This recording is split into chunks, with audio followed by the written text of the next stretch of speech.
Hi, everybody. Eve Harrow on Rejuvenation for the Land of Israel Network. It is a very cold day in Israel. Beautiful rain. We love it. January 9th, 2019. And so I'm pre-taping this for a couple days from now. I am sitting with Yael Valier, who I've actually known for a long time. She is creative director of Theater and Theology.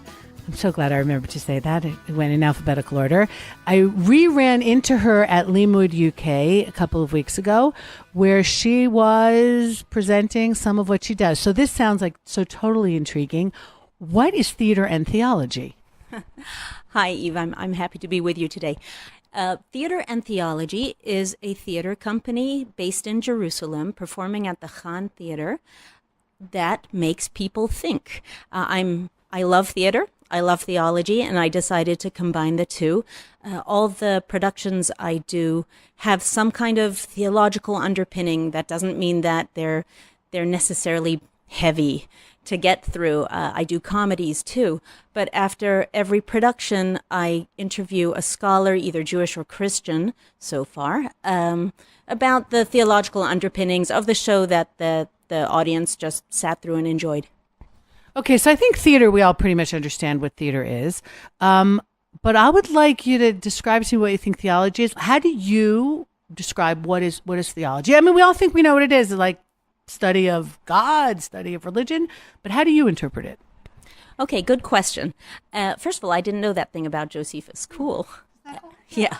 Okay, so I'm not approaching this as a philosopher, and I'm not too worried about pinning the meaning of theology down exactly. What I'm looking for is plays that will make people think exactly about what you said. Religion, God, how we handle religion nowadays, how religion changes or should change, what motivates us as people, how, all our existential crises shown on the stage. So, I mean, I think in the olden days, from what I understand, everybody believed in God or in gods. But what we have today is that that's not a given. And I'm sure there's a lot of people then who are going to be in your audience who, for them, God or religion, maybe even if they were born into a religion, is not really where they're sitting. Do you then want to wake up questions with them? Is there a God? Is there a religion? Or you're very happy for them to see it as kind of a theoretical, interesting thing, but nothing that relates to them? No, good question. Absolutely, I'm interested in shows that are deeply relevant to audiences nowadays. And when I'm looking for a play, I'm looking first of all, as an artist, it has to be a great play. And then I'm looking for the content. So for example, my last play, Hail Mary by Tom Dudzik, a great playwright living in the USA right now. Go check out his plays. I actually with his permission, I renamed the play to Off the Derech Dolorosa, which has a twist that Christians and Jews in Israel could appreciate. So his comedy, Hail Mary, or Off the Derech Dolorosa, is all about a young novice. She wants to be a nun. She teaches in a Catholic school, and she wants to revolutionize the way religion is taught, to focus more on the love and less on the strict rules. Things that we all think about, Jews or Christians or Muslims or anyone. How can we make religion meaningful to us beyond the rules? And the comedy is all about her successes and her failures. And after each production of this show, I talk to people on a spectrum of religious practice, from a secular, humanist, atheist, Jewish educator, all the way to a Haredi, an ultra-Orthodox educator, each time a different person, about how they view the struggles of this young nun. Are her doubts legitimate? You asked me before about doubts. Sure, doubts are legitimate. We all have them. Are her doubts legitimate? Are her complaints about the way we teach religion legitimate?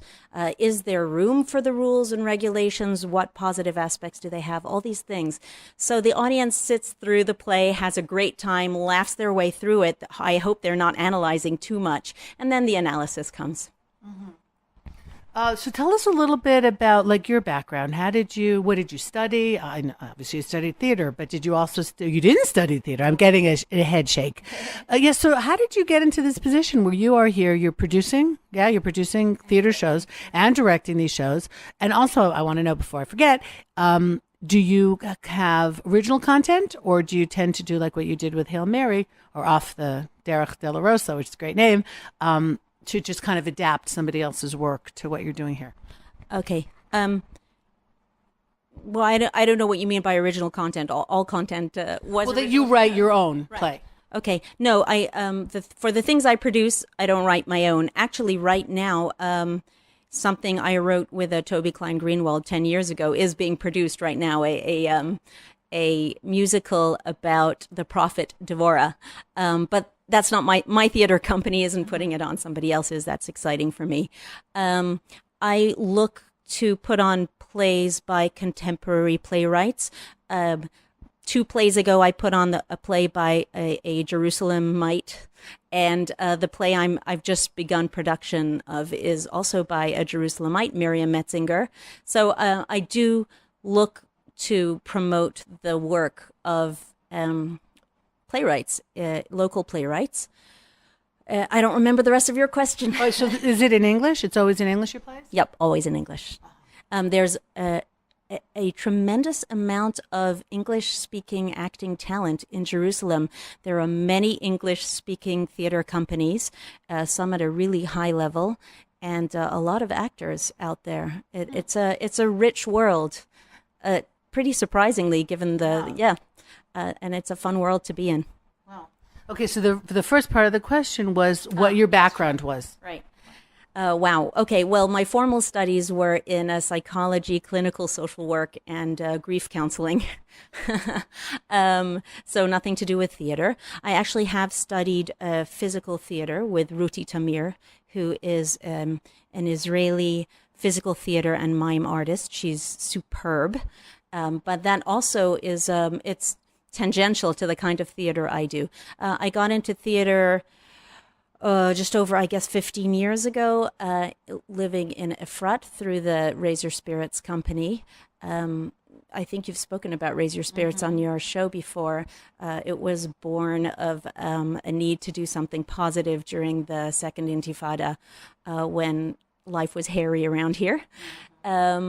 Since then, I've gone on to act, write, and direct for different companies in Jerusalem also. And when I desperately wanted to put on a particular play because I loved it so much, I wasn't able to find a theater company willing to put it on. So I decided, darn it, I'll start my own. And thank God it's gone really, really well. What does that entail to start a theater company? Courage and, frankly, a monetary risk, because nobody's going to put money into some harebrained scheme like that. So, it entails finding the perfect play, for me as a director, and finding the actors and doing all the producing stuff that is tough, finding rehearsal venues, show venues, doing all the publicity, doing it legally, which means paperwork, and getting the licenses and doing all that stuff. But it's worth it. The specific direction that you've taken, which is to work the theological aspect in. So where does that come from for you? I've spent the last 10 years in the think tank of Rabbi Natan Lopez Cardozo. I interviewed him last year. Amazing. Yeah, he's an amazing person, actually. And he came along and did me a great service, I would say, not on purpose, although I guess what he does, I take it back. It was on purpose, though he didn't know it was particularly directed at me. I heard him in a lecture about just over 10 years ago, and he said something astonishing and greatly comforting for me, which is that God is not benevolent. Now, why was this astonishing and greatly comforting? It's because I'd gone through sort of a tough religious period, I would say, for a number of years, where I was struggling with that same realization or opinion that God does not seem to be benevolent, and to see a guy looking all traditionally Orthodox with his beard and his suit and his great accent, standing in front of an audience and saying, "Look, God is not benevolent." And he explains himself. I wouldn't let it stand, and anyone who hears me say this should not, go out and think that they know what Rabbi Cardozo thinks without investigating further. But it was very comforting for me. And I thought, hey, look at that. I can be an Orthodox Jew, which is, I want to do, and I can have respect for Orthodoxy. And I don't have to sort of bend my mind to trying to think something that I don't believe. And so I became an instant fan of Rabbi Cardozo's. And I had been reading theology and philosophy on my own for a number of years, trying to figure this out. And I joined his think tank half a year after I heard him lecture. I was lucky that there was a spot open, and I got it. And so I was able to do the thinking in the context of a small group of interested, passionate, diverse people. And so I've never stopped being interested in the theological aspects of life. And with my love of theater, it was natural for me to combine them. May I ask, was there something particular that kicked off this, search that you had, let's say, that accidentally landed you, because you can believe there's no accidents, 10 years ago with Rabbi Cardozo, like you were open to hearing what he had said? Because I'm sure there were other people in the audience that night who said, okay, and then left the room. But it hit you probably at a time where you needed to hear that.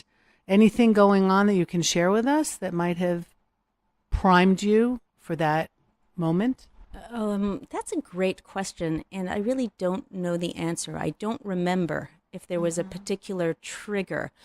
I think what happened is, I would say that I'm a realist. Perhaps, someone else would say I'm a cynic. And I keep my eyes open.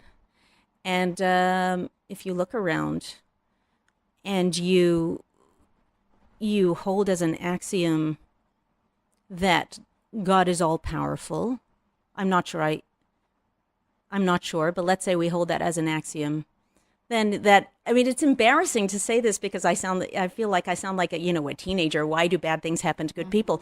But, when you start to think about why do bad things happen to good people, one of the conclusions that you have to consider is, well, maybe God is not benevolent. I don't know if God has reasons or what, there are all these things that we can say, but from a human perspective, if God has the power to allow good things to happen and doesn't, then God doesn't seem benevolent. And, we can answer yes, free choice or not free choice and all that stuff.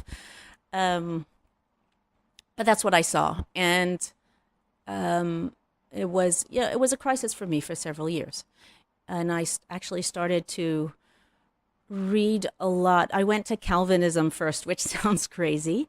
But I've since spoken to Calvinists about this, and they actually disagree with me.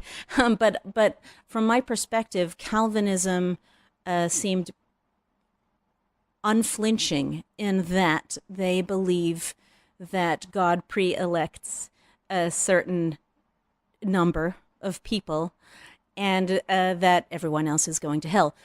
So this seems very harsh. And I think it is very harsh. And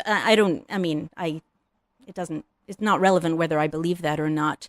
What was relevant to me is that it seemed like an approach that is willing to believe that God is not benevolent, because it seems to me like a benevolent God would not do that. And so I went to the Calvinists first to see, well, how do you cope? How do you cope with a God that's not benevolent? For fairness' sake, I will tell you that Calvinist answer, which is, because it's not fair, I think, to represent them without doing that. A Calvinist would answer that nobody deserves salvation since we're all born in sin, and therefore it is benevolent to save any number of people because that's showing God's grace. I don't buy it as a Jew. That's hard for me to swallow. But to be fair, that's a Calvinist answer as far as I can make it out. I'm sure it's much more complicated and nuanced than I just represented it. It almost sounds Kuzari-like what you're doing. You know, the famous book of faith, the Middle Ages book that was written about the king of Khazar, who's inviting everyone to kind of speak as representatives of their religion, and eventually, he chooses Judaism. I mean, your search here is very interesting because you're going out of Judaism to find whatever truth. I don't even know if I want to use the word truth, but just to get the information as part of your struggle and as part of your search. Right. I would state strongly that I was not interested in becoming Christian or Calvinist or anything like that at all, but it interested me to go to see another philosophy that was dealing, it seemed to me, with my same problem. I was also, at the time, this was many years ago, I'd say more than 15 years ago, I was interested in looking outside of Judaism because I didn't want to get any Jewish people involved in my struggle because I didn't want to have a bad effect on anyone. I'm not interested in trying to make people not believe in God or not believe in a benevolent God or not follow Jewish law. And so it seemed to me a better thing to start outside of Judaism. I'm not sure if that was wise or not, but that's what I did. I mean, just putting together a couple of things that you said, the 15-year mark, that's also when you joined Raise Your Spirits and got into acting. And that's also when we were living in a terrible time period where horrific things were happening to really good people. And I think that, people look at Israel and they see terrorism and wars, but we're living in it. And as many people here, people of faith, and I'm not saying religious observance intentionally, we're constantly having to struggle with why on earth did this just happen? So it seems that you took that, what was happening around us politically, if you will, and turned it into like trying to find some personal answers for questions that a lot of us struggle with. I don't think that you're unusual here. Maybe unusual in that you went to the Calvinists, maybe that. But so when you say that you didn't want to bring anyone into it, even the closest people around you, your husband, you have children, this was a very personal search for you. At what point did you come out and say, this is what I'm doing? Wow, you ask good questions. Actually, I kept it personal for a really long time. Eventually, I started talking to my husband about it because I can be quite convincing. And when you're debating theoretically with yourself, it's okay. But when you're playing devil's advocate with somebody else, it's not necessarily okay. Luckily for me, my husband is an unbelievably straight, stable, loving, faith-filled person. Lucky me. So, first of all, he wasn't shocked by anything that I thought or said, and I knew he wouldn't be. And I realized that I should have discussed these things with him earlier than I did because he's just so wonderful. And he sat and he listened and didn't try to do anything silly like tell me I'm wrong or anything like that. Yeah. And how about your kids? My kids were little. It's very hard to handle this kind of thing when your kids are little, right? Because they're little. They're not supposed to be thinking about why bad things happen to good people. They're supposed to be learning in school about their religion and about how God loves them and things like that. So no, I didn't discuss it with my children, and I don't think it would have been appropriate to. And more than that, I remain dedicated, and now much more so. I'm in a much, much better position than I was 10 years ago, let's say, in that there was a time when I thought, oh, well, my conclusions might lead me to understand that let's say religion is irrelevant. I didn't want to come to that conclusion, but I was afraid of it, and I might have, but I didn't. And now I'm much more confident in where I stand practice-wise. I think that I love being Jewish. I never stopped love being Jewish. I love being Jewish. I love Judaism. I think that it's a wonderful system and way of life. I think that it really does. It's not going to magically turn an immoral person into a moral person, but I think it does help us become better. And I think that it does help us become more giving and more loving, not just toward each other, but in its training of love for each other, we become sensitized to greater and greater circles beyond our family and our own communities and beyond Judaism. So I advocate, I think Judaism's great, and I also think not only Judaism, but in particular Jewish law is fantastic training for a meaningful and moral life. So that's where I would love my children to go, and I don't think it's it wouldn't have been relevant to start talking to them about my existential crises when they were little. What happens, though, is that as your kids get older, you become more and more frank in your discussions with them, which is fine for the older kids, but I have 6 kids, and the younger ones were still little when I was having sophisticated conversations with the older ones, which means inevitably my younger kids became aware of these issues earlier than I would have liked them to, and there's not much I can do about that, and I don't even know if it's bad. I think it's just a different way to grow up. Right. I found that around my table as well, where I have 7 kids, and definitely the younger ones are exposed to things, not just religious discussions, but a whole lot of other things at a much earlier age than the older kids, because they were hearing their older siblings talk about this and that. So yeah, it's very different when you have a large family. The little ones tend to grow up, I think, in some ways, a little too fast. Right. And we prefer them not to do that. So, in the recent past, though, has your faith been tested? Okay, you're asking because one of my children committed suicide 1.5 years ago. A little less than that, just over 1 year ago. No. The short answer is no. And the reason it's no for me is because I already went through all that. In other words, and I'm sort of grateful that I went through my crisis before my son died. I already went through a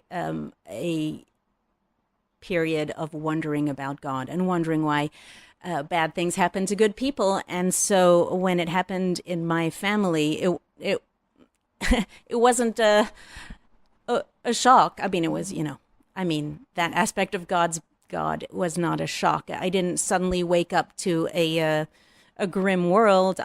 I don't walk around thinking the world is grim all the time, by the way. Thank God I'm a pretty happy person, actually. Yeah, I can attest to that. When I think of you, it's with a smile on your face, and I would say that most people feel the same. I don't know how that works, but I'm grateful for it. So it wasn't an existential shock for me. I already knew that innocent people suffer, and so this time it became personal. But I had already gone through a long process of many years of coming to deal with reality, and I'm grateful that I'd gone through it already. Mm-hmm. So that those phases of grief, the Kubler-Ross, right? The phases of grief. So one of them is anger. Mm-hmm. So you didn't have that because, as you said, you'd already come to grips with the fact that bad things happen to good people? No, I wouldn't say I didn't go through anger. I didn't go through anger at my son, actually, because this is going to sound shocking, but he had to do what he did. Now, I'm saying that from his perspective. Could he have hung on? I don't know. I mean, no, actually, apparently not. The reality says he couldn't. But should he have, or were there way, blah, blah, blah, maybe. But from his point of view, there's no way he would have killed himself if he didn't have to kill himself, from his perspective. And so I'm not angry at all. I'm relieved for him that his suffering is over. It sucks for us. But he was a very straight, deeply religious person, highly concerned with morality. There's no way he would have done something like this if he didn't have to, because he didn't think it was right. So I can't be angry with God. I'm always angry with God. But I was angry, like I said, I was angry with God before that. It's not like I'm suddenly become angry with God, suddenly realize that bad things happen to good people. I mean, we keep saying the same thing, but it wasn't a shock for me. And so, yeah, I expect more of God. I think that we are dependent on God as babies are dependent on their parents, and that there are things we seem to make excuses for God, that we would take children away from their parents or put parents in jail for abuse. When God does this to humanity, we seem to think it's fine and dandy. I don't get it. Maybe there's something lacking in my faith. As this, I don't feel guilty. Perhaps if I had more faith, I would think that God must have some good reason that's beyond me, and who am I to ask, and leave it at that. So anger, yes and no. So were you able to help your husband and your other kids through this because of this already, realization or that you had come to before all this happened? I think that as a family, we've helped each other tremendously. I don't think that my feelings about God are relevant to that question. Maybe, as my kids have absorbed it over the years. And we've had very open religious discussions in this house for, years and years. So my kids know that there's not anything they can't say about God or about suicide or about anything else. We never kept this a secret. We're not ashamed or embarrassed or anything. It's been tragic how many people have come to me since my son killed himself to say, my family member killed him or herself too, and we never told anyone, or my parents said we had to say it was an accident, or that's just awful, because it makes recovery, to the extent that one can recover, so much more difficult. So I would say that as a family, we've helped each other tremendously on many fronts. Why do you think that is? That people don't want to talk about it when it's in so many families, or almost there, including in my own. So many of us have known people who either committed suicide or were just going to, and for whatever reason, intervention didn't. Why do you think there is some, as you use the word, stigma about suicide? First of all, I think that the stigma is much less than it used to be. I have not felt stigmatized at all. Maybe because we're so open about it. I don't know. But I think that there's definitely a religious stigma, there used to be, at least. And I understand that. There used to be sanctions against people who had committed suicide, or families whose loved one had committed suicide. People who had committed suicide used to not be buried with other people, etc. I think that one of the things I love about Judaism is that it adapts. I think this is mind-blowing for such an established entity to be able to adapt. And Judaism lives in the modern world and learns from the modern world. In the modern world, we understand that suicide is not wicked and people don't kill themselves because they are lightly taking God's gift of life or anything like that. And so our Jewish attitudes have changed also. There was no question, not for a second, about where my son would be buried and whether people would attend his funeral and whether people would come to comfort us, as traditionally in Jewish society they would not have, as a deterrent, I suppose. I take it back. I don't know. I'm not an expert in Jewish law, so I can't comment. So I think that people are still embarrassed for those reasons. Our traditional beliefs, even though they change, we still have a collective memory, and I suppose that affects us. Do you believe in an afterlife? No. That's a really tough question, because that's a big question in Judaism. Right. I actually think that in Judaism we don't worry too much about the afterlife. That's something very different from Christianity, and I don't worry about it either. In other words, nothing would surprise me. There's either a God or there isn't a God. If there isn't a God, there's nothing. In terms of my son, nothing is better than where he was, and so that's an improvement for him. As far that's a terrible and tragic thing to have to say, but it's true. So that's fine by me. If there is a God, there is either an afterlife or there isn't. If there isn't, I won't know. If there is, I'll find out. If there is, it's either going to be good or bad. If there is, I can have absolutely no idea of what it looks like. And I think that nobody else can have any idea, despite everybody's theorizing. And so I don't spend too much time worrying about it. Right. Well, that Christian idea of heaven and hell, I think, is something that's kind of impacted Judaism. I don't think it's inherently Judaism. Again, I might be wrong, but my read of Judaism is that's something that especially Ashkenazi Jewry, European-based Jewry, or what used to be European-based Jewry, that lived with Christians for 1600 years was affected by that.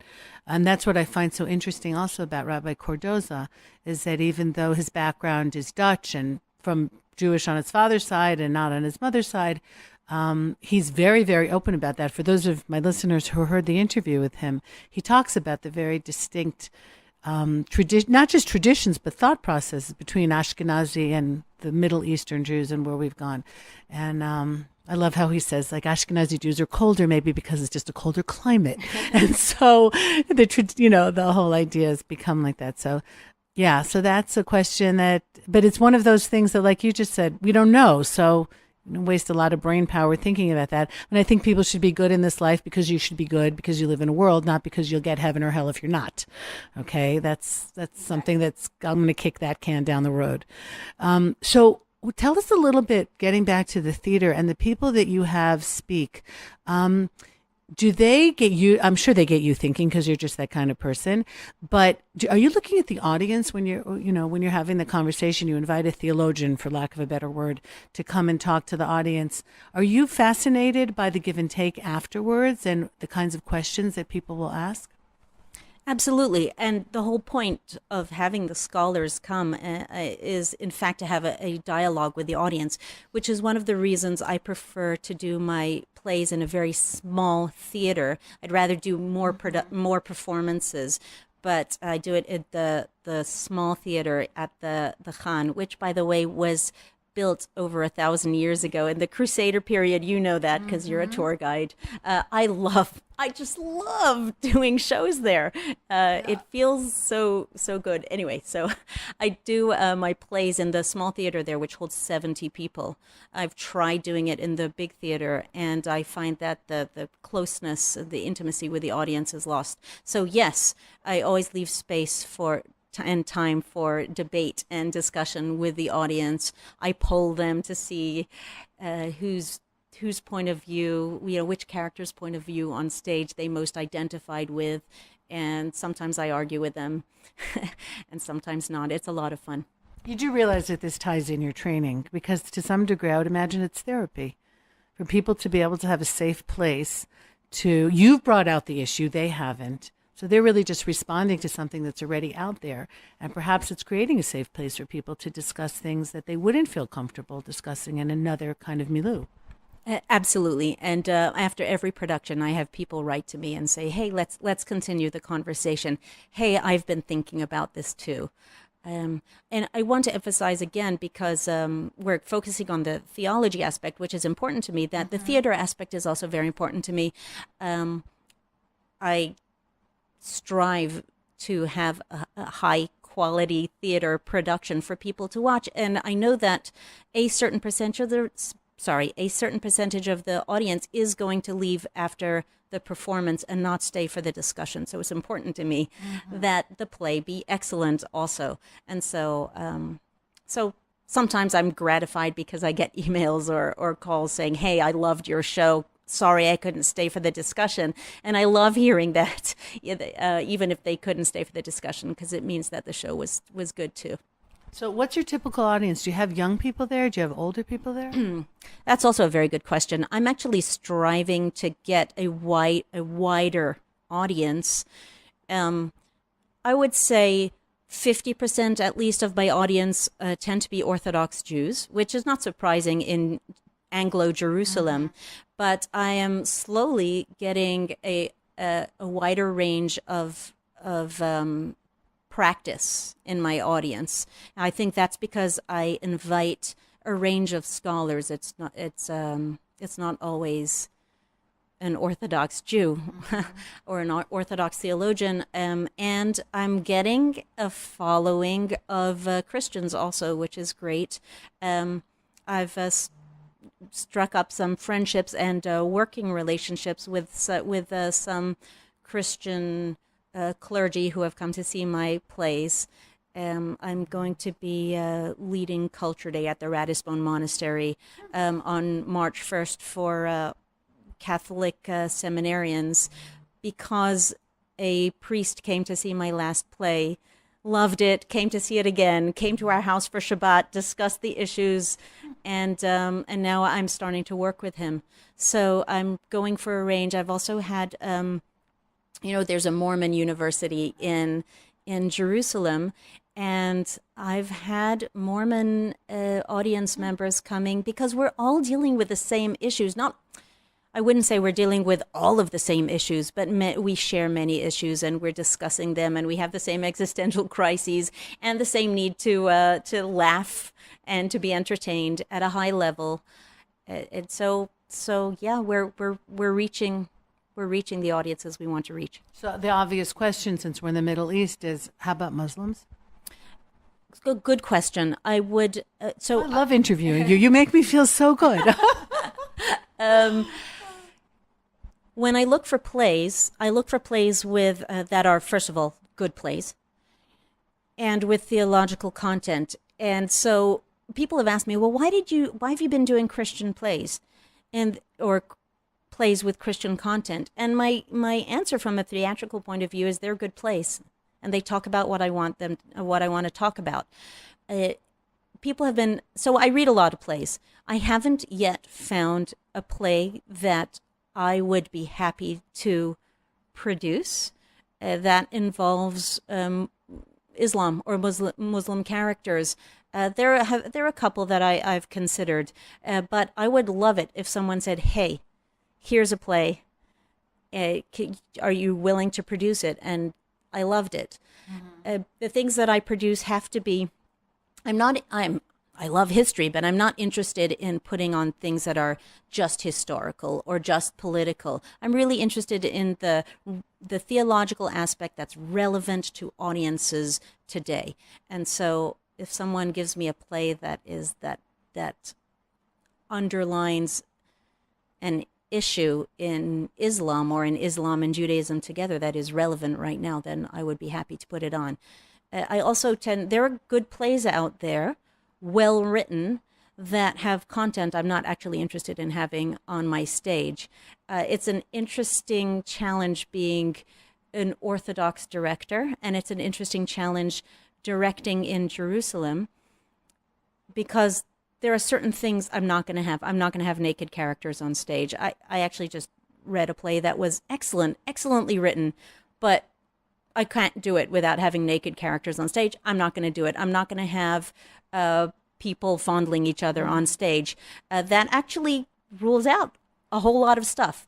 Yeah. I don't really mind curse words if they are necessary to underlining an important point. But a lot of plays just have curse words all over the place, not because it's artistically or linguistically necessary. I'm not going to put on those plays. And so the shock factor. Yep, yeah. Not interested. I don't mind shocking people for other reasons, but I'm not interested in wasting, shock value for the sake of shock value. So I'm just wondering if the Muslim audiences aren't ready for what you're doing. It's not that, that there aren't the plays, but I'm looking at it now from the perspective of the audience, from people coming, that I think it's great that Orthodox Jews are coming to see plays that are coming, that are either written by Christians or coming from a Christian perspective, because it's showing an openness to just discussing God, and it doesn't matter where it's coming from, but also I think a security. And one of the things that I'm finding, and that's why it's not surprising to me that this is happening in Jerusalem, is that, and I've started talking this to people about living in Israel, we're in our slippers here. There's a confidence that comes when you're home, a security that comes from your home. You can be open to different things because you're in your own nest. And maybe that's why it's you and it's Jerusalem now, and that you're having these audiences of, people who might not be comfortable going to a play like this, let's say in New York or in Melbourne or somewhere else, but in Jerusalem it's okay because it's a Jewish cultural world, so you can take the risks to step out and think about other things because you know what's home. Is that, what do you say about that idea? I think I mean, it makes intuitive sense that you're right. I would also keep in mind that I'm doing things in English, right? And so people who tend to move to Israel or from English-speaking countries tend to, and certainly to Jerusalem, tend to be Jewish or Christian. There are Christian educators here educating Christians who come through in English. If I were doing things in Hebrew, there would be much more of an opportunity to involve Muslim content and Muslims. And that is happening as far as I know, which is not, I don't know tons, but I know some about what's happening in the Jewish theater, in the Hebrew theater world. And there is more of that in Hebrew. Would you be averse to somebody taking your plays and translating them into Hebrew? First of all, they're not my plays. Okay. Absolutely not. I hope that my next play, Miriam Metzinger's play In a Stranger's Grave, an excellent play. I'm really excited to start production. We're having our first table read this Friday. I hope someone translates it. I actually have a translator in mind, and I hope she goes on to produce it in Hebrew because it's all about something that Israelis are talking about anyway, and that is the conversion crisis and the power of the rabbinate to confer and withdraw, it seems, conversion status, which is provoking a crisis. So In a Stranger's Grave is all about that from one family's perspective. That's something that Rav Natan Cordoza talks about extensively as well. So since you're in English, have you been invited? Well, I met you at Limud, which was, I saw you there in England. So you were out of the country and you were showing your play in the UK. Have you done this, let's say in the United States or in Canada or in other places? Have you been invited? And could you do it if you were invited, or is it too complicated? No, it's not too complicated at all. I was delighted to be invited to Limud, and it was fun to present there, and the audiences were gratifyingly interested.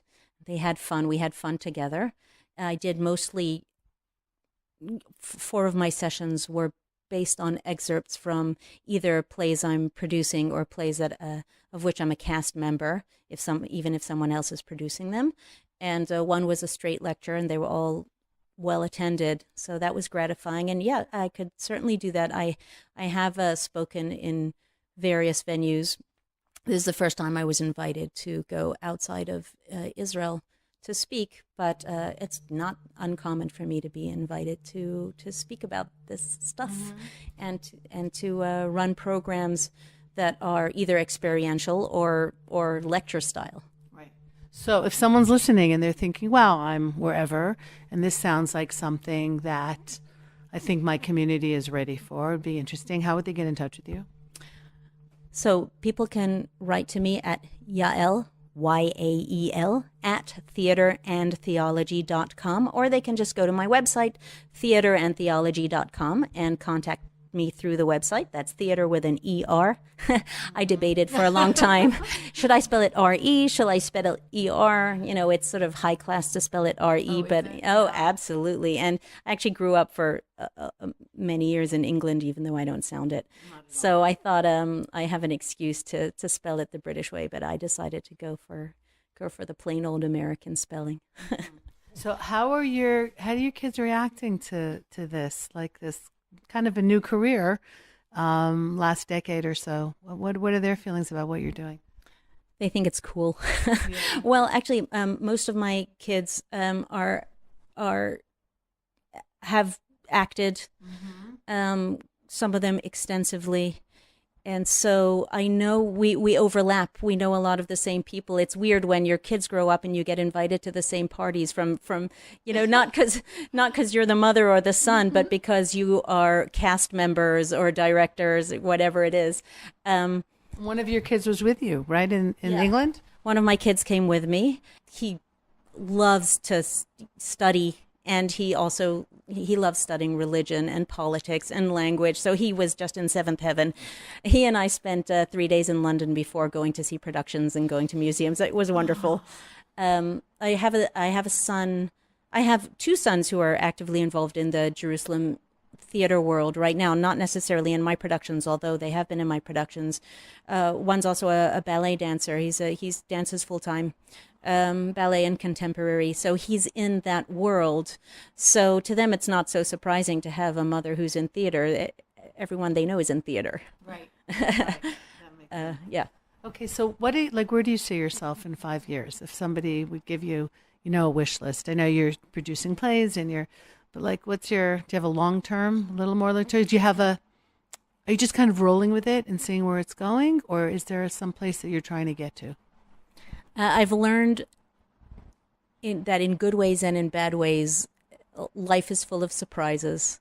I'm so grateful to be where I am now. I can't think of anything more wonderful.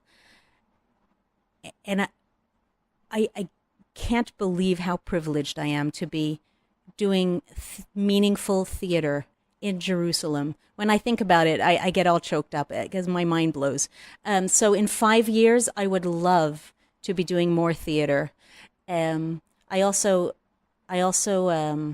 work in translation, and I specialize in translating rhyming children's books. So I feel from Hebrew to English, and I feel so grateful to be doing that because I can't imagine a more fun job.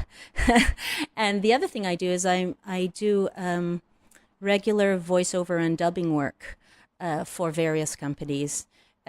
If you have small children, you may have heard my voice on the Fox Network's Baby TV channel, although you probably wouldn't recognize it.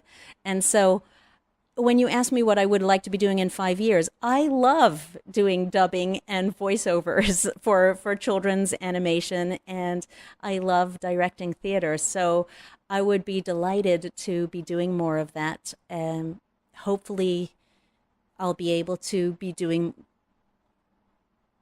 more of what I'm doing is, which is, it's a blessing to be able to say that. And I feel really, really privileged to be able to say that. So God gave you a gift and you're using it. I guess so. I wouldn't want to put it more beautifully than that, so I'll leave it at that. Okay, Yael Valier, thank you so much for being you and for sharing it with my audience. Repeat the website one more time. theaterandtheology.com. Okay, everyone, you heard it here. Eve Harrow, Rejuvenation on the Land of Israel Network. Thanks to Ben and to Tabitha and to Yael for being with me today. Thanks for having me, Eve. Okay. Take care, everybody. Goodbye for now.